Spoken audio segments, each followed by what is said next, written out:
Ya, insya Allah kita jadikan malam pada kesempatan malam ini kita jadikan malam di mana kita beribadah kepada Allah Subhanahu Wa Taala dengan mempelajari Al-Quran, mempelajari sunnah-sunnahnya, mempelajari kisah-kisah yang insya Allah hari ini kita belajar tentang selebriti. Jadi kita sudah mengenal selebriti dunia, itu selebriti olahraga, selebriti politik, selebriti musik, selebriti film. Insya Allah kita hari ini mengenal selebriti surga, yaitu orang-orang yang dikisahkan. Jadi kalau kita kadang-kadang mendengar kata-kata yang hampir berapa kali kita sebut dalam satu hari, Al-Fatihah itu 17 minimal 17 kan. Jadi ihdinas siratal mustaqim siratal ladzina an'amta alaihim. Nah, an'amta alaihim itu berikan aku jalan yang lurus seperti apa? Seperti orang yang telah engkau beri kebaikan. Entah engkau sudah beri nikmat. Siapa yang orang-orang yang diberi nikmat itu? Orang-orang yang telah Allah berikan nikmat itu banyak kisah-kisahnya di Quran. Itulah para nabi.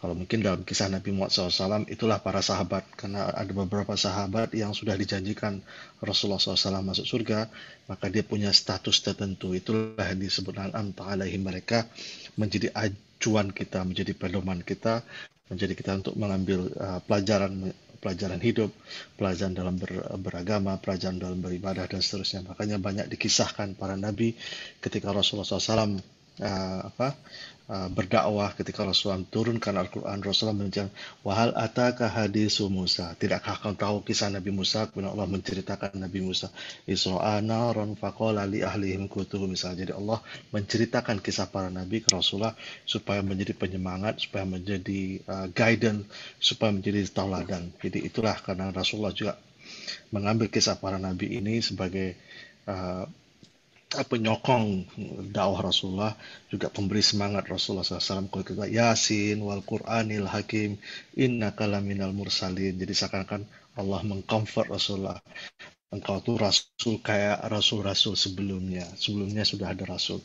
Nah, insya Allah hari ini kita mengenal kisah secara umum. Ini yang ingin hadir tadi Bang Arif mana nih? Malah belum muncul ya. Ngancamnya serius mau hadir. Belum hadir ya. Insya Allah kita sekilas yang sudah pernah mendengar kisah Nabi, insya Allah tidak ada salahnya kita ulang-ulang. Yang belum mendengar, mudah-mudahan menjadi satu wawasan. Dan insya Allah nanti minimal satu orang punya satu pertanyaan. Kisah Ibrahim alaihissalam. Jadi Nabi Ibrahim alaihissalam ini diutus di daerah yang sekarang namanya Babylon, atau sekarang Irak lah, the modern Irak. Jadi Nabi Ibrahim alaihissalam ini dia punya ponakan, itu masuknya ponakan, sepupu atau ponakan, yang ponakan kalau nggak salah saya, Nabi Lut alaihissalam. Nanti kita kisahkan juga tentang Nabi Lut, Nabi yang mungkin kalau kita dengar kisah Nabi Lut, kaum Lut itu dikirim ke kaum Lut, di mana mereka sudah menyimpang terlalu jauh menjadi pelaku homoseksual. Itulah Nabi Lut, umatnya Nabi Lut alaihissalam. Nah, ada yang menyebut Azar itu adalah ayahnya, jadi di Al-Quran disebut nama Azar. Ada yang bilang itu pamannya. Jadi walau alam yang mana yang, tetapi yang penting kalaupun dia pamannya, tapi mungkin memang dia yang membesarkan Nabi Ibrahim, maka dialah yang tokoh ayah. Sama dengan Rasulullah SAW, Abu Talib adalah seperti ayah buat Rasulullah. Walaupun dia om ya, tapi dia yang membesarkan Rasulullah sejak umur 8 tahun sampai Rasulullah menikah, itu tinggalnya bersama Abu Talib. Jadi bagikan ayah sendiri. Ya, mungkin saja ayahnya Ibrahim, tapi mungkin tidak penting bagi kita karena tokoh yang bernama Azar yang disebut dalam Quran ini disebut ayahnya. Ya abati, ketika Nabi Ibrahim memanggilnya wahai ayahku. Nama kaumnya Nabi Ibrahim disebut kaum Nabi Ibrahim. Jadi tidak nama khusus. Kalau Nabi Soleh itu Nabi Suhaib itu dia dikirim ke kaum Madian. Ada nama sukunya, suku Madian. Tapi kalau kaum Nabi Ibrahim dia dikirim ke kaum Nabi Ibrahim. Nah, seperti sudah kita pelajari tempo hari, beberapa waktu lalu, bahwa syirik itu sudah ada di zaman Nabi Nuh alaihissalam. Nah, di zaman Nabi Ibrahim pun sudah mulai banyak syirik. Ada dua syiriknya, syirik terhadap menyembah patung-patung dan syirik terhadap celestial body atau benda angkasa. Jadi mereka ada yang menyembah matahari, menyembah bulan dan seterusnya. Jadi ini ya. Kemudian patung-patung ini mereka yang buat, kemudian mereka sembahi, kemudian mereka tangisi gitu. Jadi luar biasa ini. Nah ini memang waktu kita bercerita tentang Nabi Nuh memang salah satu sifat manusia ya, terlalu gampang.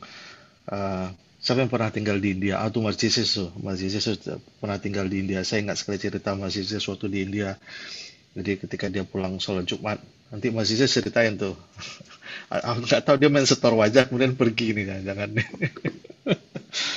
Mas Jisis tuh cerita sama saya, orang India tuh sangat tinggi spiritualnya. Jadi sampai-sampai orang-orang non-Muslim, orang-orang Hindu itu katanya kalau ada lihat orang Islam selesai sholat Jumat, mereka nunggu di luar, kemudian megang-megangin gitu, jadi biar dapat blessingnya gitu. Jadi sedemikiannya dia menganggap orang setelah beribadah itu suci gitu. Jadi sampai-sampai orang pun diperlakukan seperti itu, yaitu apa? Jadi memang ada kecenderungan manusia itu ada keinginan untuk menyembah sesuatu. Jadi memang fitrahnya manusia gitu. Kemudian ada suatu kisah namanya berhalanya, dia bertelinga besar yang tanya, ini kenapa bertelinga besar? Supaya dia mendengar permintaan orang-orang yang meminta kepadanya ya Mas, dikarang macam-macam lah ini ya. Jadi saya coba ke Google Map atau Bing Map ini. Jadi daerahnya sekarang ini kalau misalnya ada yang tahu ini nggak? Ada yang tahu Karbala? Ada yang pernah dengar kata-kata Karbala? Pernah Yang denger sih. tempat Apa pembantaian Karbala? itu. Yang Saddam Hussein itu kayak di situ juga, Pak, ya. Saddam Hussein. Bukan, Saddam Hussein di mana itu? Masa di situ? Tragedi Jadi Karbala itu. tragedi Karbala itu tragedi cucunya Rasulullah SAW, Hussein bin Ali itu dibantai bukan hanya sekedar dibunuh di ini ya, malah kalau kita ingat kisahnya sama Ibn Ziyad itu dia kepalanya dipotong, ditebas kepalanya kemudian ditaruh di atas kayak nampan gitu, diserahin ke gubernurnya Kufa waktu itu ya. Ini kepala itu dicolok-colok tuh. Subhanallah, ini luar biasa sekali penghinaan terhadap Nabi, keluarga Nabi waktu itu. Inilah Karbala. Dan sekarang kalau kita lihat, ini salah satu tempat kota sucinya, mungkin quote unquote kota sucinya orang Syiah. Kalau di Karbala itu mereka punya apa namanya tradisi atau kayak pilgrimage ke sana sekali setahun, apalagi di bulan Muharram ya kalau nggak salah ya. Jadi kota Karbala itu di situ. Jadi kurang lebih daerahnya Nabi Ibrahim itu daerah sini. Ya, kita teruskan. Jadi Nabi Ibrahim alaihissalam, nanti kita kutip ayatnya. Itu kalau pernah dengar kisahnya, dia melihat bintang, dia melihat bulan. Oh, bintang inilah mungkin Tuhan gitu. Kemudian ternyata pas malam matahari berhenti bersinar, ini mungkin bukan Tuhan gitu. Sebenarnya ada yang bilang, kok Nabi Ibrahim begitu ya, kok mencari Tuhan dengan mencari. Ada yang juga yang menyatakan dalam tafsir yang lain menyebutkan bahwa sebenarnya Nabi Ibrahim sedang mengajarkan kaumnya untuk berpikir. Ya. Nah, waktu itu Ustadz Fauzan nanya ke saya, gimana caranya berdakwah ke non-Muslim gitu kan. Nah, saya sendiri pernah berapa kali ikut pelatihan yang namanya pelatihan dakwah, metodenya ditemukan oleh para pendakwah dari organisasi AIRA yang berbasis di Inggris, namanya GoRap. Mungkin Bapak-Bapak pernah dengar saya menyebut angka itu.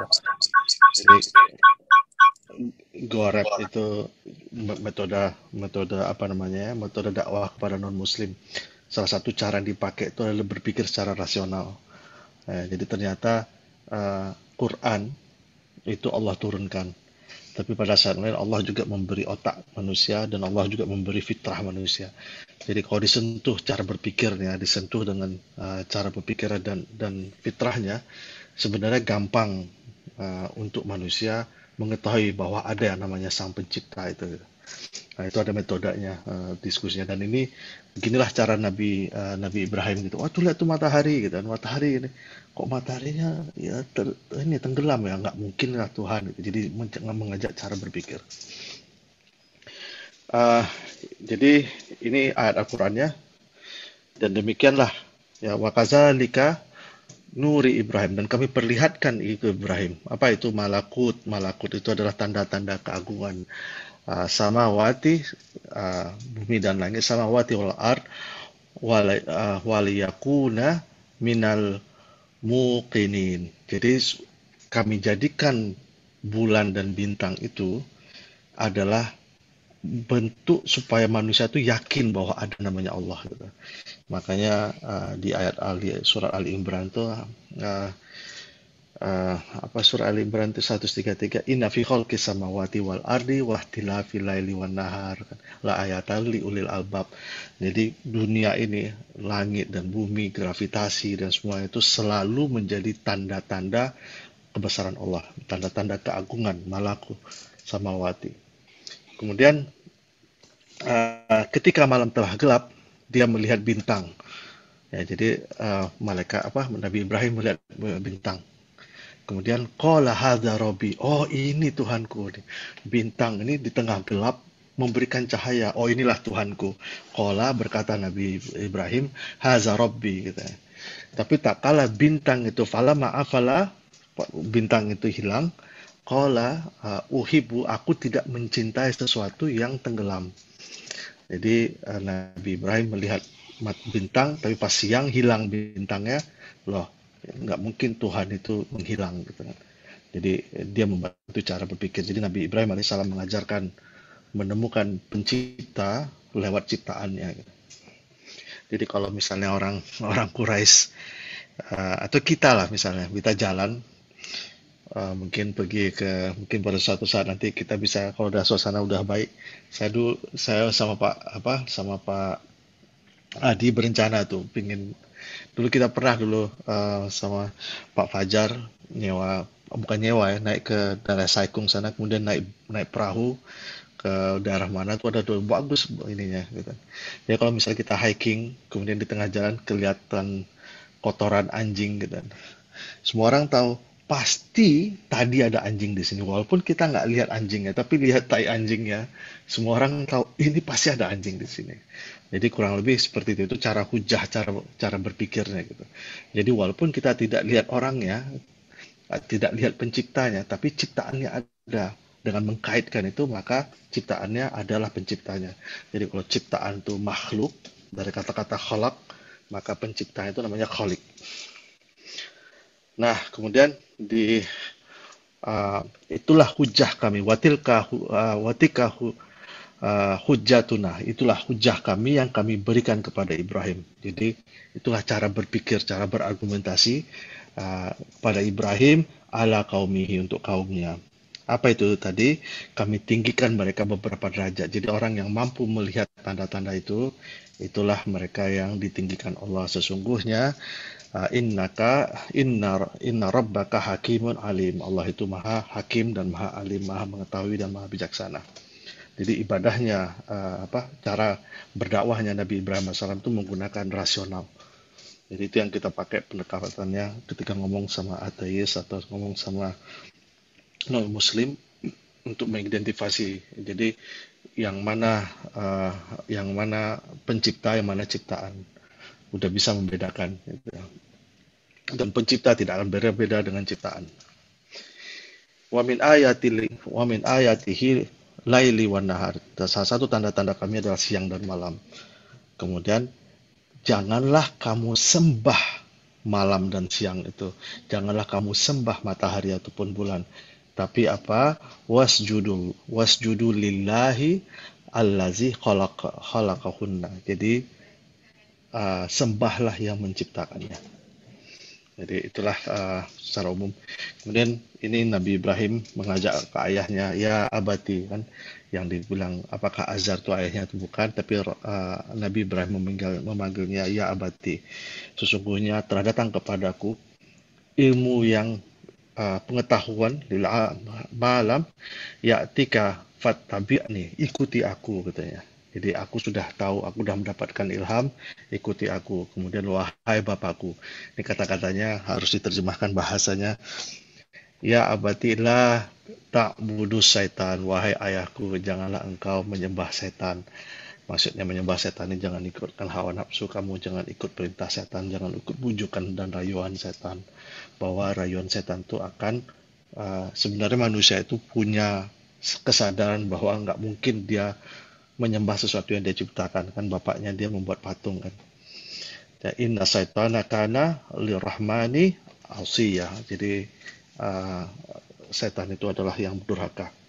Itulah Nabi Ibrahim mengajak ayahnya. Jadi selanjutnya, Nabi Ibrahim itu selalu berdakwah kepada kaumnya dengan menggunakan argumentasi-argumentasi yang rasional, dan mereka menjawab, nenek moyang kami sudah dari dulu. Nah, ini salah satu kebiasaan manusia juga. Oh, ini memang tradisi kami di pulau ini, memang tradisi kami di Jawa, memang tradisi kami di Sumatera, memang tradisi kami di India. Gitu. Kami sudah melakukan, sudah turun-temurun, kakek nenek moyang kami seperti ini. Gitu. Jadi selalu berdalih ya, menggunakan kalimat itu. Kemudian kita pernah dengar kisahnya Nabi Ibrahim itu menghancurkan berhala, ya. Mungkin kalau yang belum pernah dengar ceritanya, yang dia satu kampung atau satu daerah itu pergi, kemudian Nabi Ibrahim mengaku sedang sakit, sedang tidak enak badan. Begitu mereka pergi, Nabi Ibrahim hancurkan semua berhala kecuali berhala yang besar yang ditaruh kampak di atasnya. Begitu ditanya, nah jadi pertama Nabi Ibrahim berbohong tuh. Jadi Nabi Ibrahim ini berbohong 3 kali dalam hidupnya. Yang pertama ketika dia bilang dia sakit, padahal dia nggak sakit. Yang kedua ketika ditanya, ini siapa yang hancurkan berhala nih? Nah, katanya, tuh tanya aja saya yang besar gitu kan. Padahal dia berbohong hanya untuk membuat orang berpikir. Nanti lepas ketiga kali nanti ada nanti saya ceritakan soal. Jadi akhirnya Nabi Ibrahim dihukum, dibakar. Jadi memang jadi public enemy waktu itu Nabi Ibrahim alaihissalam. Semua orang berbondong-bondong untuk menyumbang kayu bakar supaya bisa dibakar sih. Untuk membakar satu orang aja mereka diperkirakan hampir selapangan bola itu katanya. Walau apa benar. Pokoknya besar niat mereka untuk bakarnya pakai ini. Sampai saking panasnya itu tidak bisa didorong lagi, mereka harus pakai kayak ketapel. Jadi pakai ketapel bahasa Indonesia.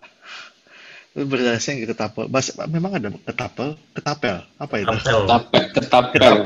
Tapel. Iya, ketapel ya, slingshot ya.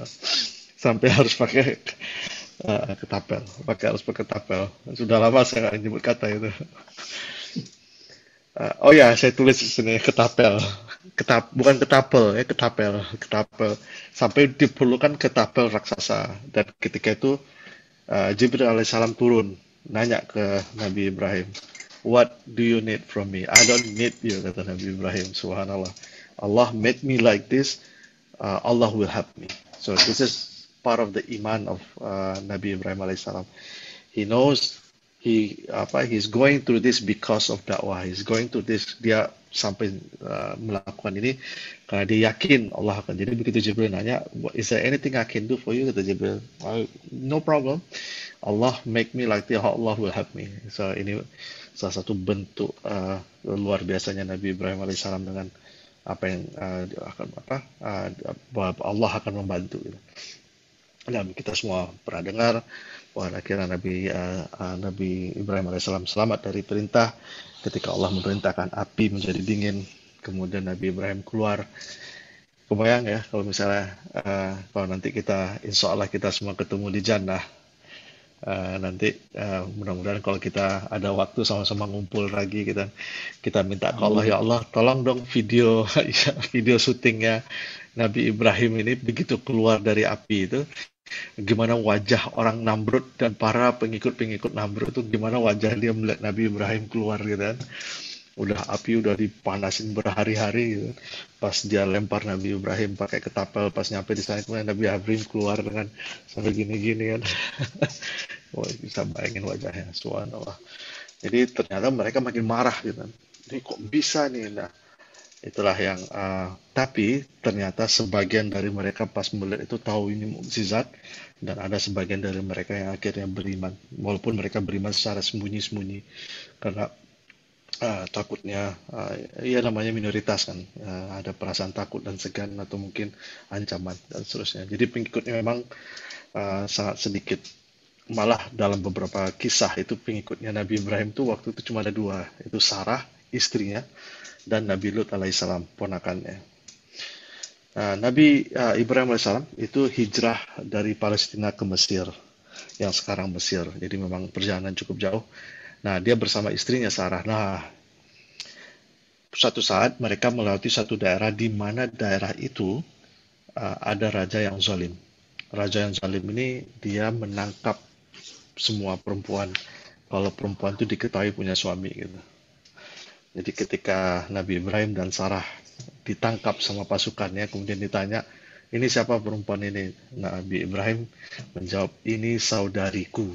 Inilah untuk ketiga kalinya Nabi Ibrahim berbohong. Nanti di akhirat, ketika sebelum pengadilan dimulai, semua umat manusia meminta kepada Allah untuk memulai hisab. Semua manusia akan datang ke Adam. Adam bilang, tidak mungkin aku pergi sana ke Nabi Nuh. Nuh juga bilang, tidak mungkin aku pergi ke sana ke Nabi Ibrahim. Dan kata Ibrahim, tidak mungkin aku berbohong 3 kali. Jadi, subhanallah, Nabi Ibrahim berbohong 3 kali. Dan 3 kali ini pun bohong yang ketiga ini, dia ngomong, ini Sarah ini saudariku. Tapi maksudnya, saudari dalam iman gitu ya. Sebenarnya benar gitu. Tapi kan dia ingin mengelabui karena sebenarnya berbohong dalam hal ini untuk supaya tidak terkena kezaliman dianggap sah, diperbolehkan. Ada 3 bohong yang dibolehkan ya. Mungkin kita pernah bahas, tidak kita bahas lagi saat ini. Jadi akhirnya ditangkap jadi raja zalim. Habis itu kemudian Raja Zalim ini tidak bisa melakukan apa-apa ke Sarah karena Sarah berdoa dan seterusnya. Akhirnya raja ini insaf dan dibebaskan dan akhirnya diberi budak yang bernama Hajar. Jadi Siti Hajar yang kita sebut itu Siti ini karena orang Jawa suka pakai Siti ya. Tahu nggak kata-kata Siti dari mana? Orang Jawa tuh semua pakai Siti, Siti Halimah, Siti Hajar, Siti Sarah. Siti artinya berasal dari kata, tahu Mas Wahyu, tahu Siti itu apa? Sayyidah, bukan? Saidati ya, ya Saidati. Kalau laki-lakinya Sayyid, pemimpin. Ya. Jadi kalau Siti itu Saidati ya. Jadi Hajar atau Hagar kalau bahasa Inggrisnya adalah budaknya Sarah pemberian Raja Zalim itu gitu. Nah karena kemudian kalau pernah dengar kisahnya setelah bertahun-tahun menikah dengan Sarah nggak punya anak, kemudian Sarah izinkan atau Sarah berikan pembantunya atau budaknya Hajar untuk menikah dengan Nabi Ibrahim. Dari situlah kemudian Nabi Ibrahim alaihissalam melahirkan anak Ismail alaihissalam. Jadi dari anak budaknya dan itulah keturunan kemudian beberapa turun kemudian itulah Nabi Muhammad SAW dari keturunan Hajar dan dari keturunan Ismail. Jadi nah, Nabi Ibrahim pernah meminta kepada ya Allah, tunjukkan aku bagaimana cara engkau menghidupkan sesuatu yang sudah mati. Kemudian Allah menegur, engkau belum beriman, engkau belum percaya gitu. Akhirnya Allah perintahkan Nabi Ibrahim untuk menaruh 4 burung. Yang pertama dipotong dulu burungnya, kemudian ditaruh di atas bukit, kemudian dipanggil sama Nabi Ibrahim, kemudian muncul hidup lagi datang. Jadi Nabi Ibrahim saja setelah bertemu dengan Namrud diancam, kemudian Nabi Ibrahim yakin Allah akan membantu kan. Tapi pas bertemu dengan Allah atau sedang ini dengan Allah, dia merasa ya Allah tunjukkan aku bagaimana cara engkau. Nanti kita bahas sedikit. Ini salah satu fenomena yang lumayan unik sebenarnya. Nah ini ya saya kisahkan tadi, Sarah tidak melahirkan, akhirnya Hajar dinikahi oleh Nabi Ibrahim alaihissalam dan lahirlah Ismail. Nah ini yang bagi saya cukup unik ini karena jadi wa isqala Ibrahim Rabbi arini, ya Tuhanku tunjukkan kepadaku kaifa tuhtil mai, kaifa itu bagaimana engkau menghidupkan yang mati. Apa kata Allah Subhanahu wa taala? Qala awalam tu'min, kamu belum percaya, kamu tidak yakin gitu kan. Oh bukan gitu ya Allah. Tolong lihatkan supaya apa? Liyatma inna qalbi, supaya hatiku tenang. Jadi mukjizat itu tidak membuat orang yang tidak beriman menjadi beriman, tapi membuat orang beriman tambah kuat keimanannya gitu. Banyak buktinya, banyak orang-orang yang sudah melihat tanda-tanda kebesaran Allah, ternyata kalau memang dia memang niatnya tidak mau beriman, memang niatnya tidak mau meyakini dan mengambil Allah sebagai sembahannya, ya dia tidak akan mau. Jadi sebagaimana apapun mukjizat, ya mukjizat itu hanya mampu menguatkan hati kita gitu. Kemudian ya yang kisah mengenai ditaruh, dipotong-potong burungnya, kemudian jadikan beberapa bagian dan kemudian dipanggil, kemudian menjadi hidup lagi, dan itulah innallaha wa'lamuna annallaha azizun hakim. Jadi itulah kisah Nabi Ibrahim alaihissalam. Satu nabi lagi kali ya, Nabi Ismail ya. Jadi kita sudah bahas 1, 2, 3, 4, 5, 6, 7 hari ini, dan hari ini ke-8 itu Nabi Ismail alaihissalam. Kalau Nabi Ibrahim dengan hubungannya dengan haji ini nggak di Quran, bukan di kisah Nabi Ibrahim ya? Nah, surat Ibrahim maksudnya? Nggak, untuk ibadah haji kan mengikuti. Iya. Ini nggak masuk bagian dari kisah Nabi Ibrahim ya? Entah kenapa enggak saya masukkan, saya lupa kali ya. Oh, di Ismail ya? Atau di Nabi Ismail saya masukin, lupa saya nanti lah saya. Nggak apa-apa, kalau mau lanjut Ismail dulu boleh. Ismail dulu. Jadi Nabi Ibrahim ini, nah ini yang kisah, ya mungkin di sini saya masukin kali ya. Nabi Ibrahim ini mengajak Hajar waktu itu untuk jalan dari Palestina ke Bakka, itu Mekkahnya sekarang gitu. Dan Nabi Ismail waktu itu masih menyusui. Kemudian berjalanlah. Ini kisah yang saya entah berulang-ulang menceritakannya, dan setiap kali saya menceritakan saya luar biasa terkesan, apalagi seorang bapak ya. Jadi kebayang Nabi Ibrahim alaihissalam dengan anaknya dan masih menyusui dan istrinya itu berjalan dari daerah Palestina menuju ke padang pasir yang waktu itu belum ada penduduknya, masih whatever you see is a sands of sea gitu. Sea of sands, jadi lautan pasir. Dan kemudian Nabi Ibrahim alaihissalam setelah menurunkan istri dan bayinya, kemudian Nabi Ibrahim menaruh kayak 2 hari perbekalan.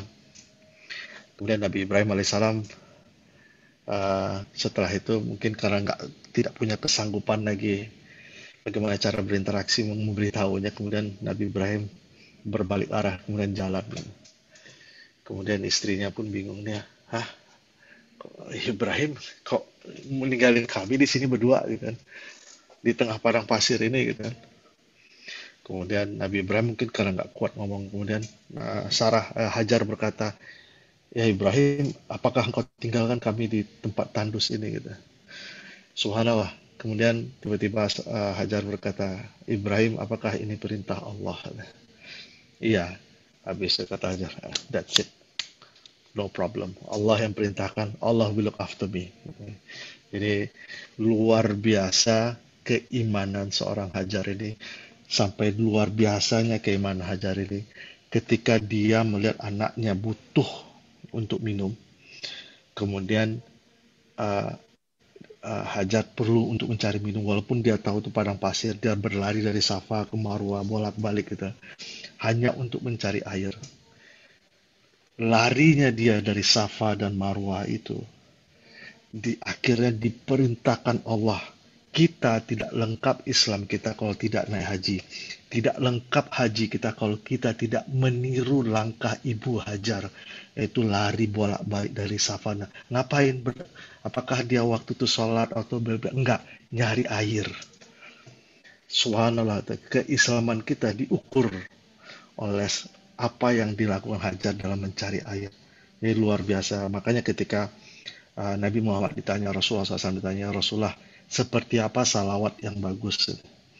Maka kata Rasulullah, salawatnya durut Ibrahim, asyhadu alla ilaha illallah Allahumma sholli ala Muhammad wa ala ali Muhammad kama shallaita ala Ibrahim.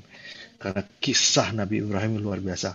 Berapa orang sampai dalam kondisi COVID sekarang pun, sampai beberapa puluh orang atau berapa ratus orang per hari yang terus melakukan Safa dan Marwah itu, setiap itu kencelengannya pahalanya Hajar dapat. Luar biasa perjuangan seorang wanita yang punya keyakinan bahwa dia ditinggal di tempat tandus yang nggak ada siapa-siapanya, nggak ada apa-apanya, belum ancaman hewannya, belum ancaman keganasan padang pasir. Tapi begitu dia tahu Allah yang perintahkan, that's it, I have no problem, Allah will look after me. Gitu kan. Itulah kisahnya Nabi, kisahnya Hajar itu, dan itulah Allah abadikan dengan haji. Allah perintahkan kita semua, tidak lengkap Islam kita tanpa berlari-lari mencari air. Itulah persiapan air habis, dan kemudian kalau sekarang mungkin yang udah terakhir umroh, siapa yang paling terakhir umroh di sini? Safa dan Marwah itu udah gak terasa kayak bukit lagi ya, jadi udah dalam kungkungan AC sepanjang dari ujung dari Safa Marwah itu udah dialirkan 2 aliran air Zam-Zam, satu yang didinginkan, satu yang nggak didinginkan. Jadi mau minum dingin air es gitu udah ada gitu. Dan itu udah pakai AC lagi, kemudian lantainya udah lantai marmer mengkilat gitu. Berbeda sekali dengan yang dilakukan Hajar waktu itu. Jadi dan malaikatlah yang turun dan menggali lubang dekat tumitnya, kemudian Zam-Zam kumpulkan. Jadi waktu itu belum ada bahasa Arab ya. Nabi Ibrahim bukan orang Arab ya. Jadi belum ada bahasa Arab. Jadi Zam-Zam itu artinya kumpulkan. Nah, ini dalam surat Ibrahim, ya Tuhan kami, Rabbana inni askun, aku tinggalkan keturunanku, min zuriati, keturunanku di lembah yang tidak punya taman. Tidak ada apa-apanya sama sekali. Ini subhanallah. Jadi ini salah satu cara kita berdoa, ya Allah, kita sebut kondisi kita, ya Allah, aku seperti ini, ya Allah, untuk itu berilah aku ini gitu. Ya Allah, engkau cabut kenikmatanku yang digantilah dengan kenikmatan yang lebih baik, ya Allah. Ya Allah, engkau berikan aku kesakitan, gantilah aku kesehatan yang lebih baik. Jadi Nabi Ibrahim alaihissalam berdoa, ya Allah, aku tinggalkan keturunanku, ya Allah, di lembah yang nggak ada apa-apanya, karena kau perintahkan itu tempat rumahmu, maka aku lakukan, ya Allah. Apa kemudian permintaan Nabi, ya Allah, berikan enggak? Apa yang dia minta? Ya Allah, berikan dari keturunanku orang yang sholat. Subhanallah. Berapa hari kita sholat hari ini? Berapa hari, berapa juta, puluh ribu miliar manusia yang sholat hari ini, itu adalah doanya Nabi Ibrahim. Bayangkan kencelengan pahalanya Nabi Ibrahim. Ya, makanya Rasulullah ketika ditanya, seperti apa salawat yang bagus? Kama sholaita ala Ibrahim, wala ali Ibrahim. Siapa Ali Ibrahim? Hajar dan Ismail, dan Ishak dan Sarah. Jadi luar biasa Allah kaitkan ibadah kita, bukan hanya sekedar ibadah, kelengkapan rukun Islam kita dengan tokoh yang bernama Ibrahim, bernama Ismail, bernama Hajar, kemudian Ishak dan Sarah. Dan itulah, jadi setiap kita kali sholat, Nabi Ibrahim atau Hajar mendapatkan ini ya, mendapatkan kencelengannya. Jadi inilah doa Nabi Ibrahim ketika sebelum pergi meninggalkan keluarganya, ya, karena keyakinan bahwa yang ditinggalkan itu pasti akan dijaga sama Allah, karena Allah perintahkan walaupun waktu itu belum ada apa-apa ya. Jadi baru belakangan kemudian dibangunlah, nanti pas kunjungan berikutnya yang Nabi Ibrahim datang kemudian membangun Ka'bah dan seterusnya bersama Nabi Ismail.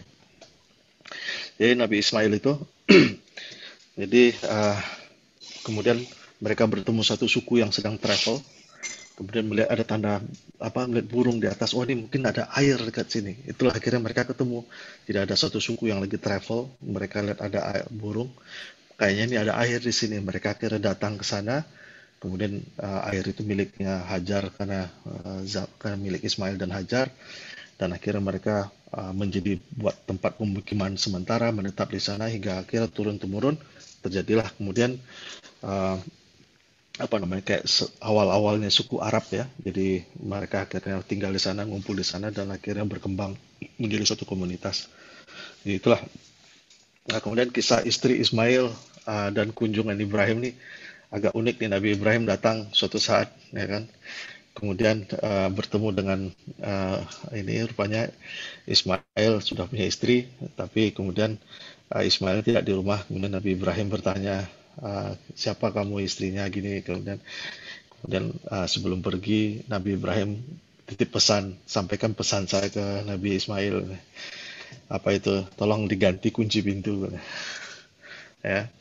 akhirnya diceraikan istrinya gitu.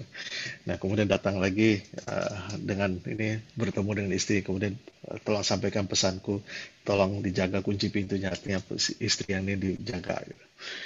Ya, mungkin ada beberapa kisah. Kemudian inilah kisah Nabi Ibrahim dan Nabi Ismail.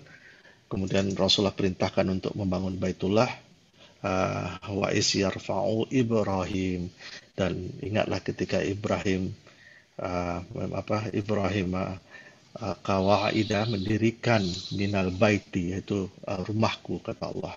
Wa Ismail, apa katanya setelah itu? Rabbana taqabbal minna. Jadi sekarang kalau kita taqabbal minna, taqabballahu minna wa minkum, gitu kan, kalau kita pakai kompas Idul Fitri kan, itu adalah doa Nabi Ibrahim dan Nabi Ismail.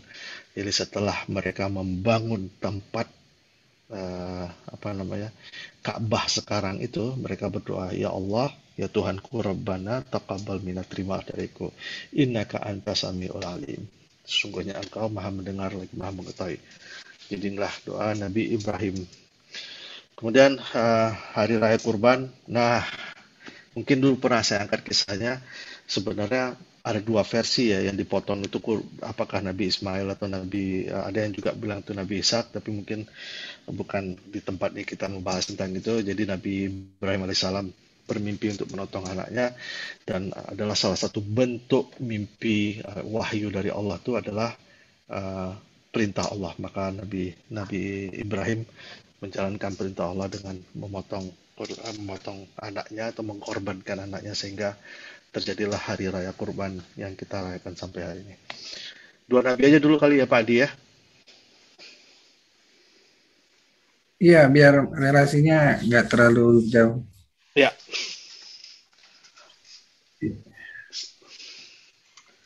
Ya, berarti silakan. udah selesai. Ismail. Ya. Ada mana sih ini orang awak? Ya, Pak. Ada itu Mas Arif ini. Itu dia. Ada Pak Arif. Wajahnya nggak nampak ini. Iya, buka lah kamera tuh. Itulah jadi apa orang? Lah jadi apa orang penyagan.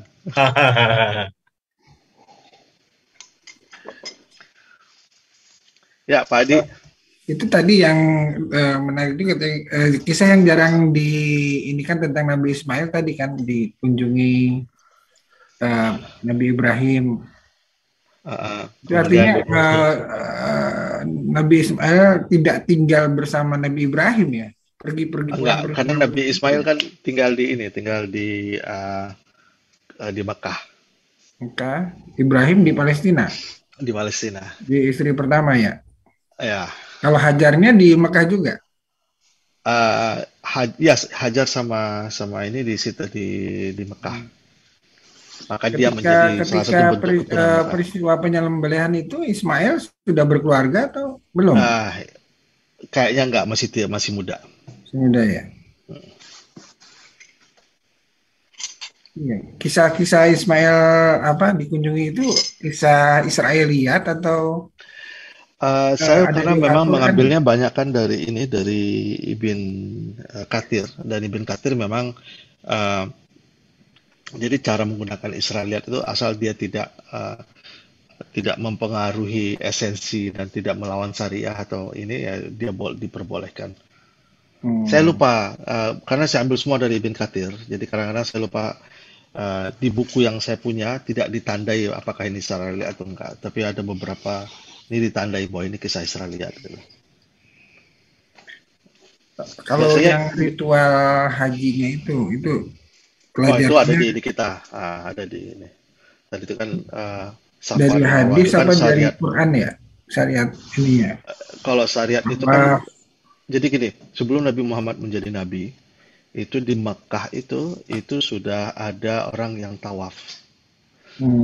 Jadi hanya saja tawafnya tawaf syirik. Jadi maksudnya dia kadang-kadang telanjang gitu. Jadi ternyata sejak Nabi Ibrahim udah diajarin tawaf tuh. Jadi syariah itu sudah ada.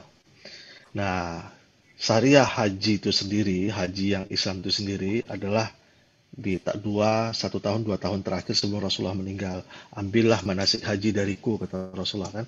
Itulah yang pertama kali Rasulullah haji bersama para sahabat. Disitulah, jadi Rasulullah cuma haji sekali. Nah, disitulah Rasulullah melakukan perbuatan haji dan direkam sama para sahabat semua. Jadi memang perintahnya sama kayak sholat. Jadi Rasulullah yang sholat pertama kali ditiru semua, kemudian Rasulullah yang haji pertama kali ditiru semua. Nah, apakah tawaf itu bagian dari yang pernah diajarkan Nabi Ibrahim? Sepertinya iya, karena sebelum Nabi Muhammad datang menjadi nabi, orang-orang di sana udah tawaf. Tawaf itu yang keliling Ka'bah ya.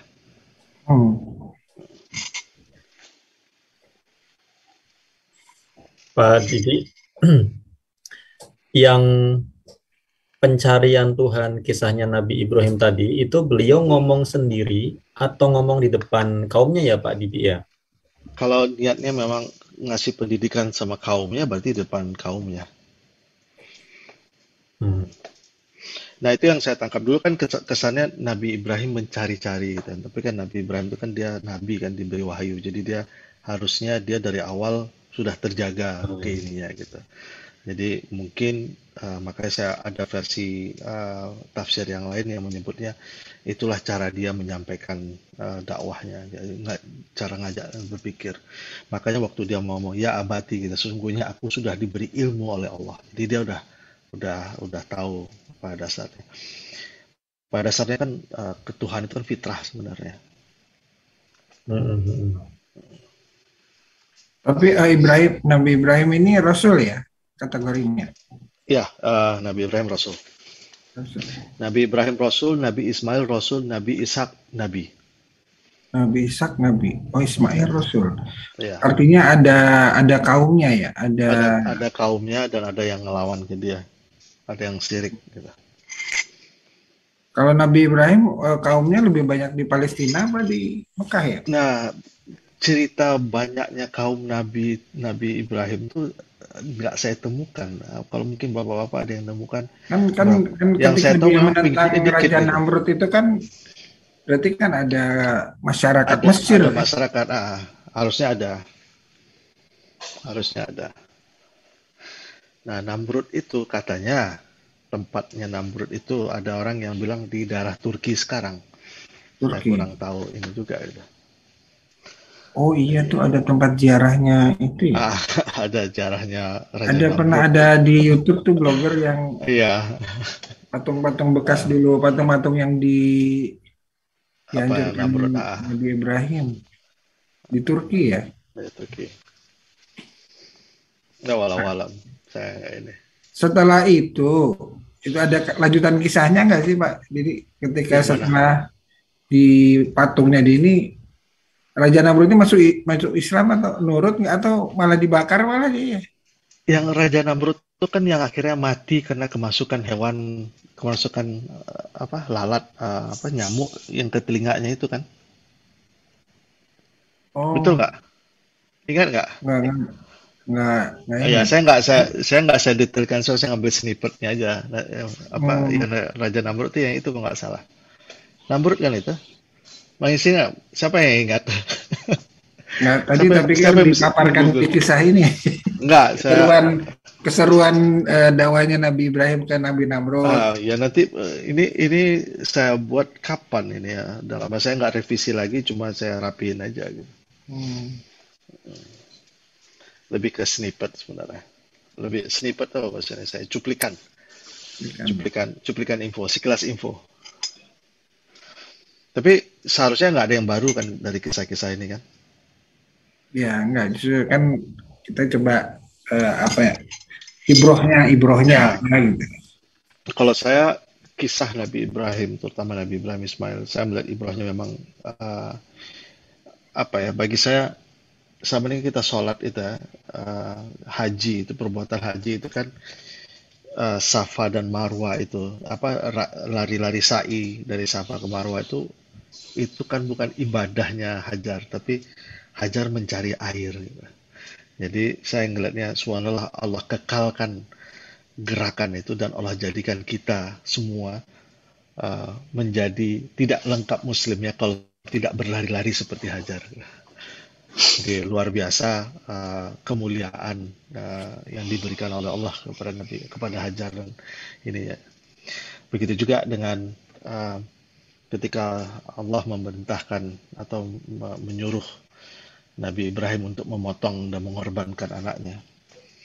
Keikhlasan dan kekuatan dan keteguhan iman seorang Nabi Ibrahim ketika sebenarnya kan tidak fitrah memotong anak sendiri, dan sebenarnya nggak masuk akal kan memotong anak sendiri. Seharusnya ketika setan menggoda, masa anak sendiri mau dipotong kan? Iya benar juga. Enggak, ini perintah Allah. Walaupun it does not make sense to me, but it's from Allah, I'll do it. Jadi begitu setan menggoda, dia melawan godaan setan itu sampai sifatnya fisik, sampai dilempar. Dan kita dan Allah mengabadikan itu menjadi jumrah. Untuk apa? Aku memotong anakku, walaupun it does not make sense to me, but it's from Allah. So anything will stop me from here, you will be my enemy. Even though I will be slaughtering my own son. Itu yang Allah abadikan menjadi ibadah haji kita. It's a pinnacle of being a Muslim. Itu adalah rukun Islam kelima, itu adalah haji. Kalau kita lihat kan semua kan, syahadah itu kan ibadah lisan, kemudian sholat itu ibadah fisik, kemudian puasa ibadah fisik yang tidak dilakukan, kemudian zakat adalah ibadah mal, ibadah uang. Haji keempat-empatnya ada ibadah mulutnya juga, labbaik Allahumma labbaik, ada ibadah fisiknya juga, lari-lari, ada ibadah menahan fisiknya juga, kan nggak boleh berhubungan, nggak boleh ini, memakai ihram, nggak boleh pakai pakaian, jadi ada yang tidak dilakukan juga. Dan yang terakhir, ibadah yang mengeluarkan uang. Jadi semuanya ada di situ. Dan itu disarikan dalam satu haji. Dan haji itu siapa? Adalah perbuatan Hajar mencari air, dan perbuatan Nabi Ibrahim salah satunya, yang menolak untuk dilarang supaya tidak membunuh anaknya sendiri. Subhanallah. Jadi itulah salah satu pinnacle bentuk ketakwaan kita atau iman kita kepada Allah Subhanahu wa taala. Di situ saya melihat ibrahnya keluarga yang dimuliakan Allah ini, yaitu keluarga Ibrahim. Makanya kama salaita kama barakta ala Ibrahim wa ala ali Ibrahim. Jadi nggak ada lagi salawat yang lebih dahsyat daripada salawat ini. Kalau kita ngerti kisah Nabi Ibrahim, salatullah, salamullah, itu nggak ada, apalagi mau salawat ini, salawat itu, nggak ada lagi, karena Rasulullah sendiri menyebut salawat yang paling dia cinta itu salawat durud Ibrahim. Makanya dia menjadi bapak para nabi. Itu. Tapi tetap untuk urutan rukun dan ritual syariatnya ibadah haji itu tetap mengikuti sunnah Rasul ya. Walaupun asal muasalnya ada kaitannya dengan kisah Nabi Ibrahim ya. Yang pasti bangunannya. Jadi setiap kali kita menghadap sholat itu karena doa Nabi Ibrahim. Kita kemudian mengutari Ka'bah buatan Nabi Ibrahim, gitu. Kemudian tawaf itu mengikari kan, karena dibuat oleh Ismail dapat ininya gitu. Kencelengannya paling gede itu. Kok Bang Arif Ka'bah koha. Aman.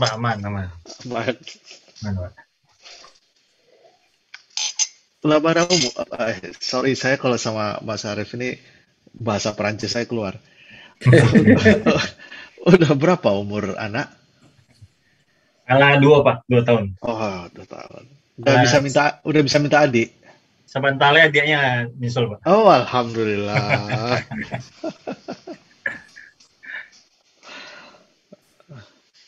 Sebentar itu 2 bulan, 3 bulan? Insya Allah April Pak. April, alhamdulillah. April itu udah bulan. Udah ini dong, udah 8 bulan, jalan 9 bulan. Iya. By COVID ya. Korban WFH ya. Selamat Mas Arif, selamat. Produktivitas saya. Produktivitas. Sesuai dengan tema minggu lalu. Nafkah batin. Haruskah?